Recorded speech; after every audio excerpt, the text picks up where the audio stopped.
ناظرین کرام السلام علیکم ورحمۃ اللہ وبرکاتہ۔ قرآن حکیم میں 18واں پارہ اور اس کے آغاز میں سورۃ المؤمنون ہے۔ سورۃ المؤمنون کے شروع میں اللہ سبحانہ وتعالی نے ارشاد فرمایا قد افلح المؤمنون، یقیناً فلاح پا گئے ایمان والے، الذین هم فی صلاتہم خاشعون، وہ جو اپنی نمازوں میں خشوع کی کیفیت اختیار کرنے والے ہیں۔ پہلی بات، فلاح پائیں گے ایمان والے، لیکن ایمان محض دعویٰ اس کا کافی نہیں، اس کا عملاً ثبوت پیش کرنا بھی ضروری ہے۔ اور ایمان لاتے ہی ہر چند گھنٹوں بعد جو تقاضا ہم سے مستقل ہے وہ نماز کے ادا کرنے کا ہے۔ یقیناً بالغ مسلمان مرد اور عورت پر نماز فرض ہے، البتہ ایمان کے دعوے کے ساتھ چند گھنٹوں کے بعد جو تقاضا سب سے پہلے ہم سے کیا گیا وہ نماز کا ہے۔ البتہ یہاں بتایا جا رہا ہے کون سے ایمان والے فلاح پائیں گے، جو نمازوں میں خشوع اختیار کرتے ہیں۔ آگے مزید صفات بھی ہیں، تفصیل کا موقع نہیں۔ اب ہم بات کریں گے نماز میں خشوع کا معاملہ۔ خشوع کے معنی عاجزی کے ہیں، جھکنے کے بھی ہیں۔ اس میں دل کا جھکنا بھی مراد ہے اور اعضاء کا جھکنا بھی مراد ہے اور پوری زندگی کا جھکنا بھی مراد ہے۔ نماز میں خشوع ہوگا تو فلاح پائیں گے ایمان والے۔ تو دل کا جھکنا کیا ہے؟ دل میں اللہ کی محبت بھی ہو، اللہ کی عظمت بھی ہو، اللہ کی خشیت بھی ہو، اللہ کا خوف بھی ہو، اور جب نماز میں بندہ کھڑا ہو تو اللہ رب العالمین کی عظمت دل میں ہونی چاہیے۔ اعضاء کا جھکنا تو معروف ہے، بندہ رکوع بھی کرتا ہے، سجدہ بھی کرتا ہے۔ پوری زندگی کا جھکنا کیا ہے؟ جس نماز میں اللہ کو بڑا مانتے ہو اس اللہ کو نماز کے بعد بھی بڑا مانو۔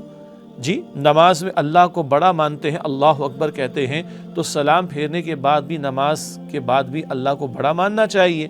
اور ایک نماز مصلی پر مکمل ہو تو دوسری نماز مصلی کے بعد اس معنی میں شروع ہوتی ہے کہ ادھر امتحان ہے۔ نماز کے بعد، مصلی کے بعد، مسجد کے بعد آپ کا میرا بڑا امتحان ہے، معاملات سیدھے ہیں یا نہیں۔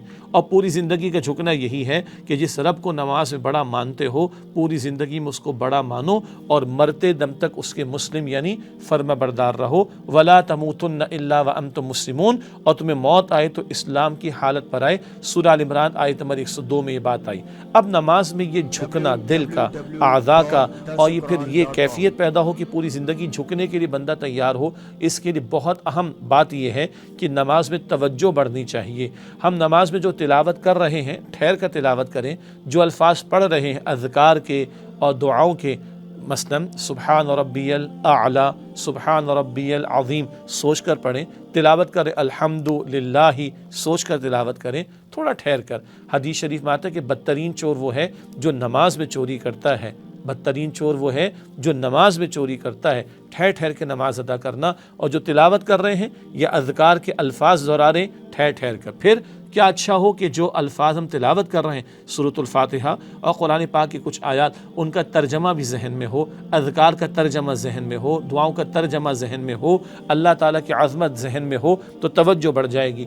حدیث میں آئے کہ جب بھی نماز ادا کرو ایسے ادا کرو گویا تمہاری زندگی کی آخری نماز ہو، اس یقین کے ساتھ ادا کریں گے توجہ بڑھ جائے گی۔ پھر حدیث میں یہ بھی آیا بندہ اچھی طرح وضو کرتا ہے، نماز میں کھڑا ہوتا ہے اور 2 رکعت توجہ سے ادا کرتا ہے، اس کے پچھلے گناہ معاف ہو جاتے ہیں، مراد صغیر گناہ جھڑ جاتے ہیں، معاف ہو جاتے ہیں۔ تو خشوع کے ساتھ، توجہ کے ساتھ 2 رکعت بھی ان کی یہ عظمت ہے اور فضیلت ہے جو اللہ کے رسول علیہ السلام نے بیان فرمائی۔ آج اکثر و بیشتر توجہ کا معاملہ نہیں، غفلت کا معاملہ ہو جاتا ہے۔ کوئی نماز میں کھڑا ہے، ہاتھوں کو باندھ رہا ہے، کھول رہا ہے، کوئی ٹوپی سیدھی کر رہا ہے، کوئی داڑھی سے کھول رہا ہے، کوئی لائٹس کو دیکھ رہا ہے، کوئی برابر والے کو دیکھ رہا ہے۔ کدھر بھائی؟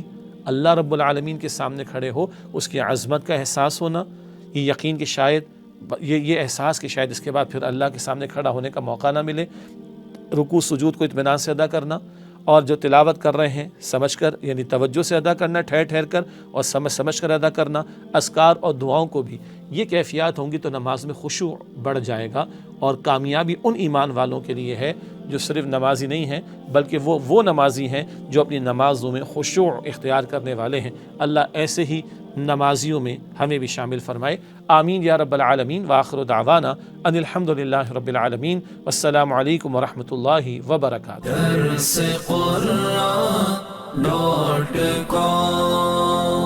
www.darsequran.com